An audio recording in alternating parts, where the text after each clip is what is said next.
लंकापति रावण ने मां सीता को पंचवटी चित्रकूट से अपनी पुष्पक विमान से उठा ले गया। सीता हरण तो रावण ने किया, परंतु उसने कभी भी सीता जी को स्पर्श नहीं किया। हम आपको इस लेख में रावण ने सीता जी को स्पर्श क्यों नहीं किया इसके बारे में बताएंगे।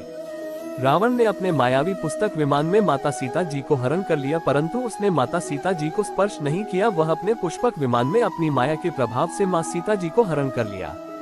लंका में भी रावण ने सीता जी को स्पर्श नहीं कर सका। एक बार की बात है, रावण कैलाश पर्वत के समीप से गुजर रहा था। लगभग सूर्यास्त हो चुका था और कैलाश का रमणीय वातावरण देखकर रावण ने रात्रि वहीं पर व्यतीत करने का मन बना लिया। आकाश में चंद्रमा की चांदनी चमक रही थी। मंदाकिनी नदी के कलकल की स्वर तथा कदम, चंपा और मंदार पुष्पों की सुगंध ने वातावरण को और मधुकर तथा मन मोहने वाला बना दिया था।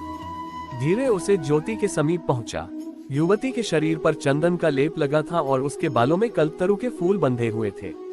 उसका मुख चंद्रमा की भांति प्रज्वलित हो रहा था और उसकी भवें धनुष के समान तनी थी। उसने ऐसी युवती को देखकर रावण कामना से वशीभूत होकर उसने अपना संयम खो बैठा और वह उसे युवती का हाथ पकड़ लिया और उसने पूछा कि हे रूपवती, तुम कौन हो और इस भयंकर अंधेरे में कहाँ जा रही हो।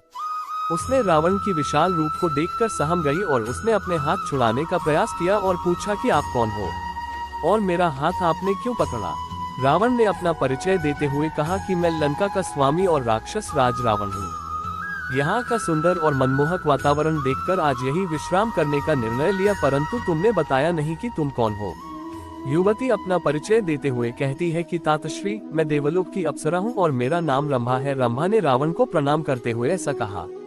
रामायण हर्षित होकर बोला, अप्सरा और राक्षस राज का अच्छा सहयोग बनेगा, लेकिन तुमने मुझे तातश्री क्यों कहा? क्योंकि मैं आपकी पुत्रवधू के समान हूँ। रावण ने आश्चर्यचकित होकर रंभा से पूछा, मेरी पुत्रवधू आप कैसे हो सकती है? मैं आपके सौतेले भाई धनेश्वर कुबेर के पुत्र नलकूबर से प्रेम करती हूँ और उन्हीं से मिलने जा रही हूँ। रावण ने बड़ी तेज से हंसकर बोला, अप्सराएं कब से प्रेम करने लगी? प्रेम और निष्ठा साधारण स्त्रियों को शोभा देता है। तुम अप्सरा और तुम्हारा कार्य केवल नृत्य और लोगों को मनोरंजन करना है। इसके लिए नीलकुबर के पास जाने की क्या आवश्यकता, वो भी मेरे होते हुए। तुम्हारी सुंदर और कामनीय काया का भोग कोई और करे, ऐसा मैं कदापि नहीं होने दूंगा। रावण पर काम पूरी तरह हावी हो चुका था। रंभा ने रावण को पिता समान बात कर कई बार रावण से आग्रह किया कि वह उसे नलकूबर के पास जाने की अनुमति दे दे, परंतु रावण ने निर्लजता की सब सीमाएं पार कर दी। रावण ने कहा, रावण मृत्यु लोकपति रावण, तुमसे प्रेम की कामना कर रहा हूँ और तुम मेरा अपमान कर रहे हो और उसे काया कुबेर के पुत्र नलकूबर के पास जाना चाहती हो और मैं ये कदापि नहीं होने दूंगा। मेरे निकट आओ।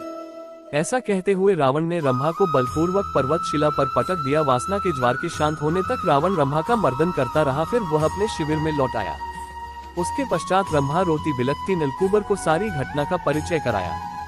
ये सुनकर नलकूबर अत्यंत क्रोधित उठा और वह लड़ने के लिए उत्तेजित हो उठा, परंतु वह जानता था कि वह रावण को कभी भी परास्त नहीं कर सकता। इसलिए नलकूबर ने रावण को श्राप दिया कि कामी और धूर्त रावण कभी किसी स्त्री को उसकी इच्छा के विरुद्ध स्पर्श भी नहीं कर सकेगा। यदि उसने ऐसा किया तो उसके सिर के 7 टुकड़े हो जाएंगे।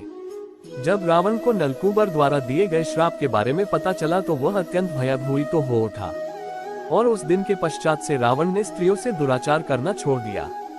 इसी श्राप के भय से रावण ने सीता जी का हरण तो किया, परंतु वह कभी भी सीता जी को स्पर्श नहीं किया।